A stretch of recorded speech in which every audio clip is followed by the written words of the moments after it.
recovery movement is something that happened from about roughly 2008 onwards. Internationally, drug policies then began to move back. Recovery became a sort of buzzword, and harm reduction then became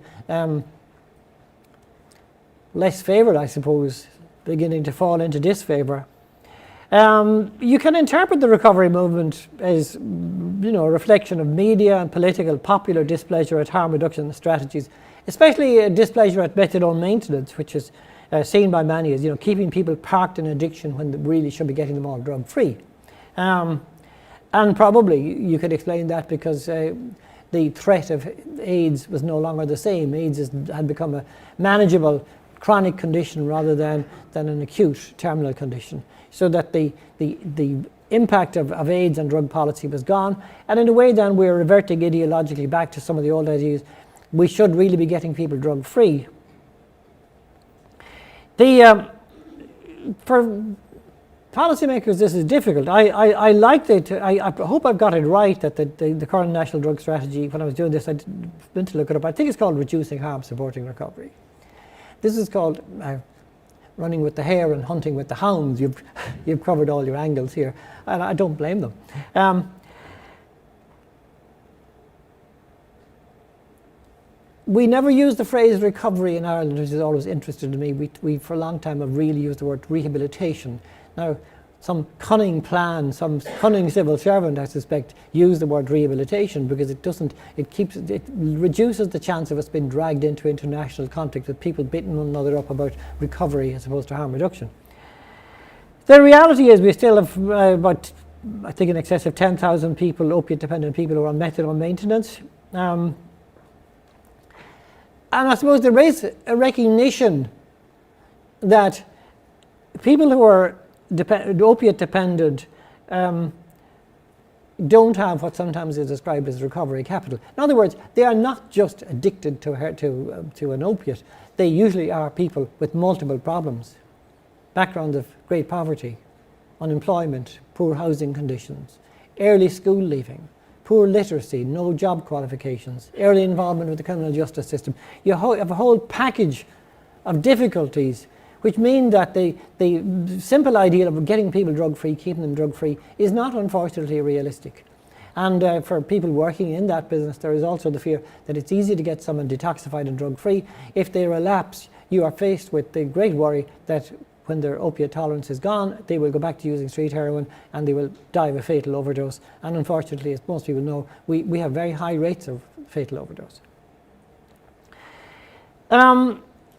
We still have abstinence-based services, of course, and Pauline will talk about Coolmine. But I suppose my impression of Coolmine, and I was at one time part of their board, is that it has moved considerably towards recognising that in the long term, the work you do with clients won't bear fruit unless you have ongoing management contribution to very practical things like helping people to have a house, to have housing, to get education and work opportunities and so on, that there is no simple technical fix in the long term for say, an addiction like opiate dependency.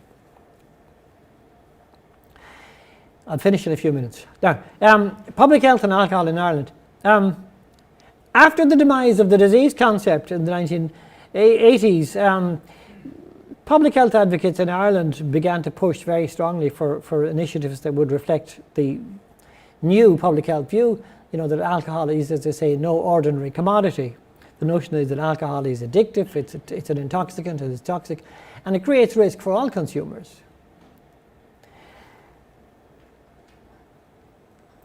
The public health argument was that consumption is bound to increase in a society where alcohol is increasingly normalized culturally. It's part of everything we do. It's advertised, it's promoted. It's becoming cheaper, more accessible than ever before. And as the Health Research Board was showing, we were experiencing also huge increases in alcohol-related health and social problems. So the public health people are saying we need to look at consumption and we need to try to either reduce consumption or stabilize it. Preferably reduce because our consumption by international standards has gotten a bit over the odds. But policy advocacy of that public health kind was very strongly opposed by the drinks industry. And Part of the rows were about whether it was possible for collaboration or partnership to exist between public health people and the drinks industry. And as time went on, the public health people stamped their little feet and said, look, collaboration is not possible. Any effective public health measure is going to be one that is going to have a negative impact on industry profits. That the two participants, public health advocates, drinks industry, their values and their interests are incompatible. So it was pretty rough stuff. We just, the last month, have finally seen the enactment of the Public Health Alcohol Act of 2018. This legislation was passed after a historic delay. It was 1,000 days from the publication of the bill to its final enactment. And the Act is set to introduce minimum unit pricing for alcohol, structural separation of alcohol at retail level, separating alcohol from other grocery items at retail level, restrictions in advertising and the enforcement of the insistence on warning labels on all alcohol beverage containers.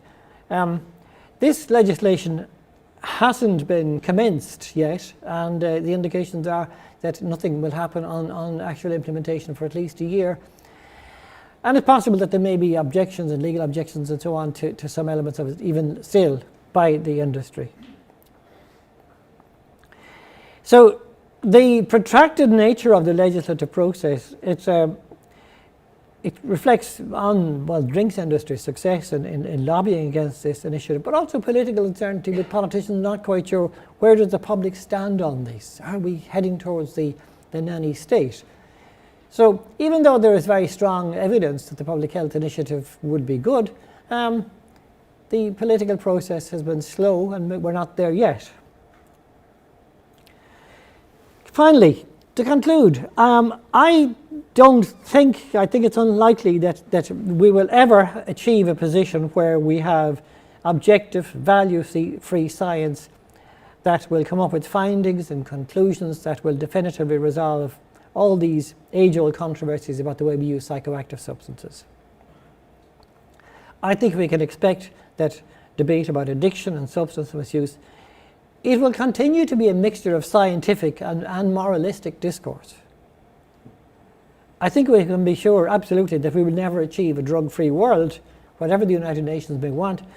And we might be better to accept this kind of complexity and to be wary of any quick fix solutions that period in a country like Ireland, a small country, we have ideas come in from abroad that are sometimes touted as we finally cracked it, this is the solution.